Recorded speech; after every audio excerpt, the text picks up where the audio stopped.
Have you ever noticed how the most powerful force in the universe, the creative power within you, apparently has a midnight curfew? One minute you're holding this incredible vision for your life, and the next you're told it has an expiration date, like a carton of milk you forgot at the back of the fridge. This idea that your dream will just spontaneously combust if you don't perform some secret ritual at the stroke of 12 is one of the most brilliant and bizarre traps we set for ourselves. It turns the art of creation into a frantic, high-stakes game show where the clock is always ticking. And let's be honest, a part of you falls for it. A wave of cold panic washes over you as you imagine your beautiful desire, the one you've been carefully nurturing, just withering away because you missed the magical window. You start to believe your entire manifestation process is so fragile that one misstep, one moment of doubt, will cause it all to shatter. This frantic energy, this fear that you are doing it all wrong and that time is running out, is the very thing that keeps you stuck. It's a comedy of errors where we believe our power is somehow outside of us, bound by a timer.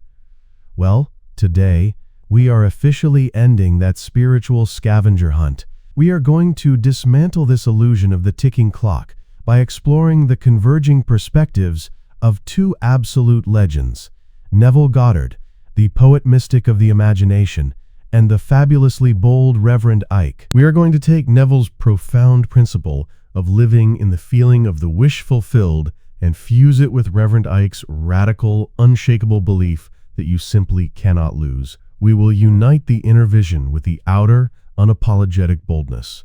Because what these two masters teach, from gloriously different angles, is that true manifestation is not a delicate process that can die.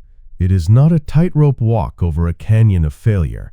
It's a state of consciousness. It's a deep internal knowing that what you desire is already yours, a present fact. It is a unified state of mind and feeling where the struggle ceases, the fear dissolves, and you simply accept the reality of your success. It is a consciousness of absolute victory, and it has no expiration date. So why, if our victory is so certain, do we get so tangled up in this deadline drama? The problem isn't with the power itself, it's with how we've been using it. Neville would say it's because most of us are treating our divine imagination like a chaotic, unsupervised kitchen in the middle of a dinner rush. We have access to every exquisite ingredient in the universe, yet we insist on following a recipe for disaster written by our own anxiety. We stand there, frantically stirring a pot, throwing in a cup of what if it fails, a handful of I am not good enough, and a generous dash of it's taking too long.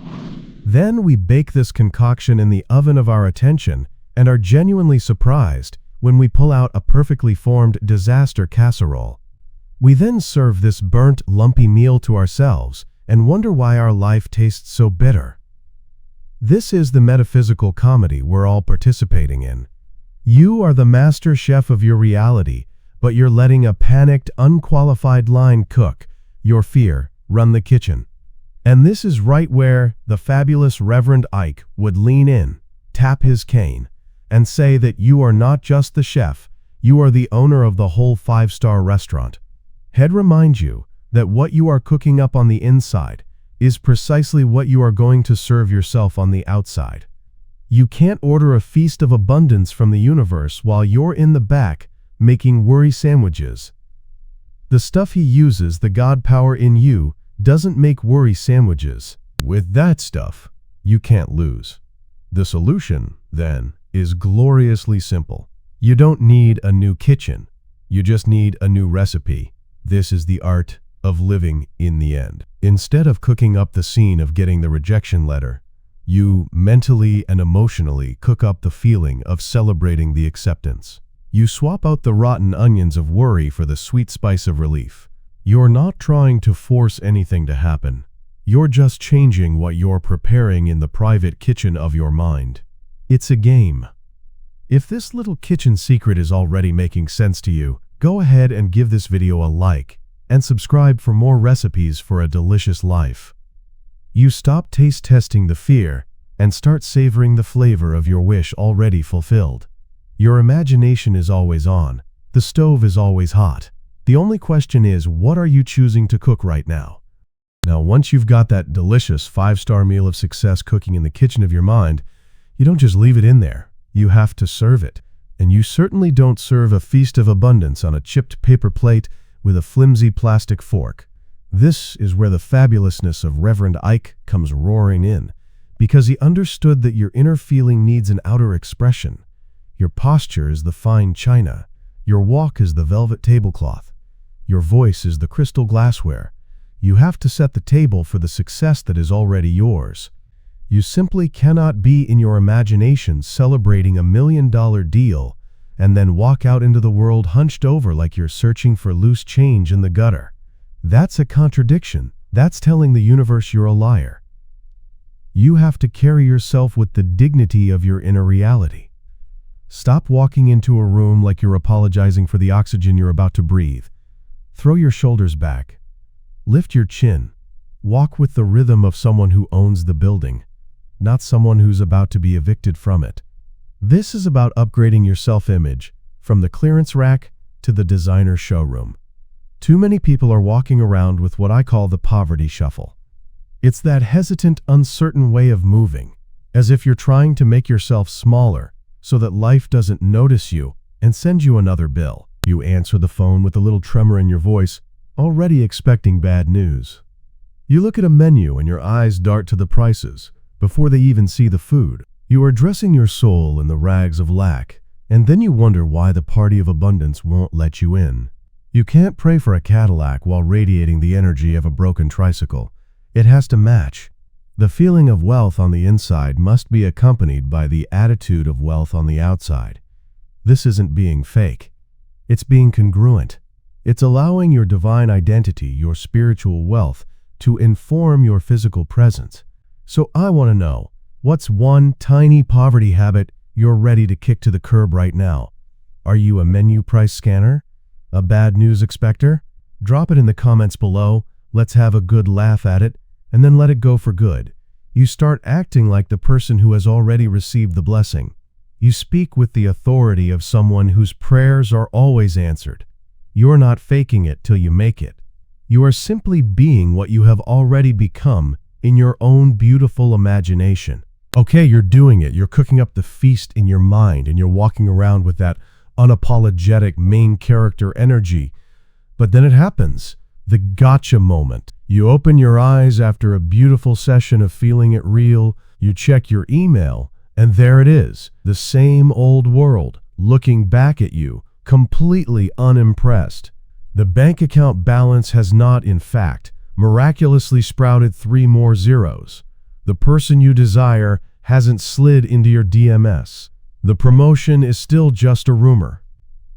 And this is where the real work begins. This is where most people abandon their 5-star restaurant and run right back to making worry sandwiches. The doubt creeps in, and suddenly you're doing the crazy things. Don't pretend you don't know what I am talking about. You start refreshing your banking app every 10 minutes, as if the universe just needs you to hit the little circle arrow one more time for the funds to clear. You stare at your phone, willing it to vibrate. Then you check to make sure it wasn't on silent. Then you check to make sure you have a signal. You become a frantic detective, looking for signs in license plates and song lyrics, desperately trying to get a confirmation from the outside world that what you did on the inside is working. This is the moment you must choose. This is the point where you must learn the art of persistence, what Neville called denying the senses. Your 5 senses are professional gossips. They are reporters on the 6 o'clock news, delivering a story about what has already happened. They are showing you a shadow of a past reality, a world you created with your old thoughts and feelings. And your job, your stern but loving duty to yourself, is to look at that news report and say, thank you for sharing, but that's old news. I am watching a different channel now. As Reverend Ike would say, you have to stop looking at the ghetto. Once you have moved into the mansion in your mind, you do not keep staring out the window at the old shack you used to live in. you turn your attention away from it. Think of your desire as a seed you have planted in the fertile ground of consciousness. You have done the work. You have planted it. Now, what does a wise farmer do? They trust the process. They water it with faith, but they do not go out into the field every hour with a shovel and dig up the seed to see if it's growing. That is precisely what you are doing when you frantically check for evidence. You are digging up your own seed. This time gap is not a test from the universe to see if you are worthy. It is the natural, sacred gestation period. The seed is doing its work underground, unseen. Your persistence is your faith that the seed is doing what seeds do. Stop being the anxious farmer who kills their own harvest. Your only job now is to remain loyal to the reality within, not the illusion without. So let's bring it all together. You have Neville's map for the inner journey and Reverend Ike's high-octane fuel for the outer expression. When you combine them, you create the ultimate tool for conscious creation, the one that makes that midnight deadline totally irrelevant. We're going to forge our secret weapon, and we'll call it the Victory Lap. It's not about running the race to win. It's about taking a celebratory stroll, because in your consciousness, you have already won. Here is how you do it. Tonight, or even right now, find a comfortable spot where you can be undisturbed for a few minutes. Close your eyes. Don't try to force a big, elaborate movie scene. Instead, just ask yourself one simple question.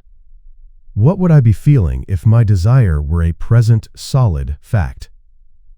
Would it be a wave of incredible relief? A quiet, smiling joy? A feeling of profound peace? Find that specific feeling, that emotional signature of your success. Settle into it. Let it warm you from the inside out. This is you, in the private kitchen of your mind, savoring the flavor of the finished dish. This is you planting the seed of fact in your subconscious mind. Now, here is the pivot, the move that changes everything. When you're ready, slowly open your eyes. But do not, under any circumstances, drop that feeling. Do not let it evaporate as you look at your current surroundings. Instead, you are going to carry it. Stand up. Feel that relief in your shoulders as they relax and drop. Feel that quiet joy in the corners of your mouth as they lift into a gentle smile. Walk across the room with the posture of the person who has already received the good news. This is your victory lap. You are taking the inner reality and clothing it with your physical body. And now, a crucial warning. Once you have done this, you have conceived. You have planted the seed. The most common mistake is to perform a mental abortion 5 minutes later by digging it up with doubt. Do not do it. Questioning if it's working is like planting an apple seed and then pouring bleach on the soil to check on it. It is a terrible mental diet. Your only job after the victory lap is to refuse to entertain any thought or feeling that contradicts the success you just accepted. Trust the seed. Trust the process. You have done the work. The victory is already a fact in consciousness, and it has no expiration date. So forget the midnight deadline. Forget the frantic spiritual scavenger hunts. The only power in your universe, the only creative force that matters, is the one looking back at you in the mirror. You are not waiting on a sign from the cosmos. You are the sign. You are not hoping for a timer to start. You are the one who says when. The game is not about finding the magic window. It is about realizing you own the entire building, windows and all. The struggle ends the moment you remember that you are the sole operant power. Therefore, the only affirmation you will ever need is this one. Let it become the beat of your heart, the thought you return to, the truth that sets you free. I am the victory I have already decided upon. If you are ready to stop playing games with your power and start living from this place of absolute certainty, Subscribe now. Master this unified practice. Learn to fuse the inner vision with the outer boldness so your success becomes an undeniable, unshakable fact. Now go on. Throw out those old worry sandwiches for good. From now on, the only thing on your menu is victory. You are the chef, you are the owner, you are the feast. The secret ingredient, the power in it all, is you. It is the feeling of I am. This is the wealth mindset.